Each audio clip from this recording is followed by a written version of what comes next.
Or you could walk forward, but I understand. Well, the Happy to do cameras it. are set. I got you. Good point. Thank you all for being here today. First, I'd like to introduce to my right and to my left, we have Anthony Voci, who is the chief of the homicide unit of the Philadelphia District Attorney's Office. To my left, we have Shuaib Newton. Shuaib is an assistant district attorney, and he is being specially assigned to the case we are here to discuss today, which involves the shooting of Officer Paul Sulak. Mr. Newton's name, by the way, is spelled S-H-U-A-I-Y-B. Mr. Voci's last name is spelled V-O-C-I. Today, the Philadelphia District Attorney's Office has formally charged Jerome Hill for the shooting of Philadelphia Police Officer Paul Sulak in the Kensington section of the city on November the 7th of 2018. Video and testimonial evidence clearly shows that Hill fired upon Philadelphia police, striking Officer Sulak in the leg. The following charges against Hill were approved by the DA's office.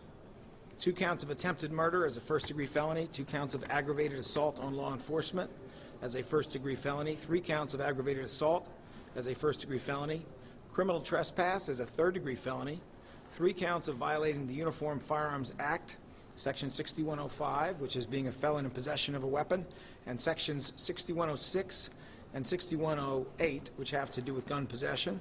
6105 is a first-degree felony, 6106 is a third-degree felony, and 6108 is a first-degree misdemeanor. Also, reckless endangerment of another person, which is a second-degree misdemeanor, and possession of an instrument of crime, which is a first-degree misdemeanor. Mr. Hill has been arraigned, and the District Attorney's Office requested over $3 million in bail. $3 million in bail has been applied, and Mr. Hill remains in custody.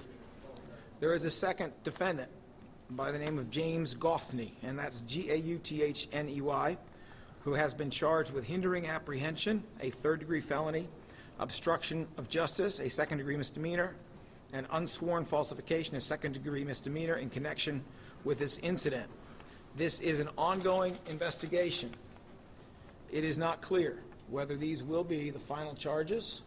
It is not clear whether or not there may be an additional defendant in this matter, and as our investigation proceeds, we will be carefully sifting the evidence to see whether additional charges or another defendant are merited.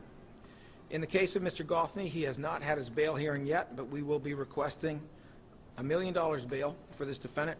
He is currently in custody, and he remains under investigation to further determine the extent of his involvement. We expect that his bail will be set on the 4 o'clock list for bail hearings. There are limitations to what we are willing to speak about in relation to this incident because it's essential to the protection of the integrity of an investigation that we do not widely disseminate a lot of the very specific details. We do not want people to pretend to be witnesses to things they never saw based upon availability in the media of more than the public really should know at this point. As time moves forward, we will be able to provide more specifics once they are known and once we have identified the universe of possible witnesses. Are there any questions? Is Jerome Hill known to law enforcement? Had he been arrested on other charges before this incident? We're not going to comment on the records of the defendants at this time. Their ages? How old are they? I believe Mr. Hill is 29 years of age. I'm not sure the age of Mr. Gouthney is between 18 years old. Can you speak to the nature of a $3.5 million bail? It seems very high and unusual.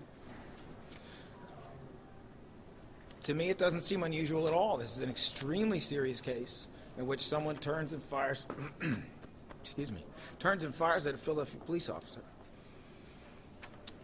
I don't see any problem with that.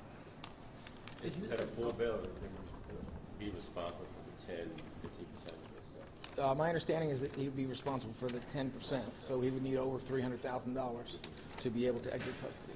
Is Mr. Gouthney the guy? Police said there were 2 people who were apprehended in the aftermath of this chase. Is Mr. Gouthney the second guy who was apprehended, or Yes. one of the 2?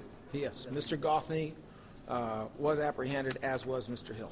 I think initially there were reports that 4 people were taken into custody. Are there any additional people who are at this moment part of this investigation that you can speak about? I can answer this much. I can say that there is quite a bit of video that certainly makes it a matter that needs to be further considered. I will not comment on whether additional people were taken into custody. Can you elaborate a little bit more about the seriousness of this crime, shooting at a police officer? And I mean, initially it was a gun battle in broad daylight, right, between two people, and the police arrived? I can comment this far. I can say that what is very clear is that there was a visible gun which had been brandished. There was a visible gun that had been used by Mr. Hill to strike another person before police arrived on the scene, and that every indication is that the officer's actions were not only completely appropriate, they were heroic. I think it is extremely serious when anyone brandishes a weapon on the street, but how much more serious when police arrive on the scene to make peace and you turn and fire at them. Can you explain why you won't speak to the criminal backgrounds of these suspects? Well, as I said before, you can, by putting too much information out in the public sphere, you can create a situation in which people claim to have knowledge they don't have. Certainly the media is free to look at public sources and to draw their own conclusions about adult records from there, but we are not, at this point, trying to make it easier for people to give us information that may not be accurate. You said Mr. Hill struck someone else with a gun. Did he hit him? Yes. Mr. Goffney, the other person involved here? No. Like, meaning shot them with a bullet, struck them? No, I mean Or- that or Mr. like pistol Hill whipped him. pistol whipped another man who is not Mr. Goffney prior to the arrival of police on the scene. There's been some speculation over the last few months that the relationship between the DA's office and police officers hasn't been great. But in the last few days, we saw a united front. You were at the hospital, came out and spoke with the commissioner. Can you just talk about how that relationship has been evolving over the last few months? You know, I can tell you that I've always enjoyed an excellent relationship with the police commissioner. I think we enjoy an excellent relationship with the rank and file. You know, we are going to call balls and strikes. If we believe that someone is trying to harm a police officer and they are doing so without any lawful basis, we take that incredibly seriously. But we also take it incredibly seriously if we believe that there has been a crime committed by a police officer.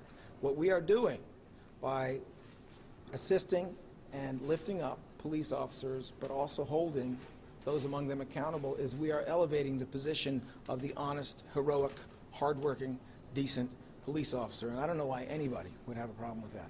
Officer Sulak was said to have apprehended someone after he got shot. Was it one of these two who was arrested? We're not prepared to answer that at this time. All right? Thank you very much.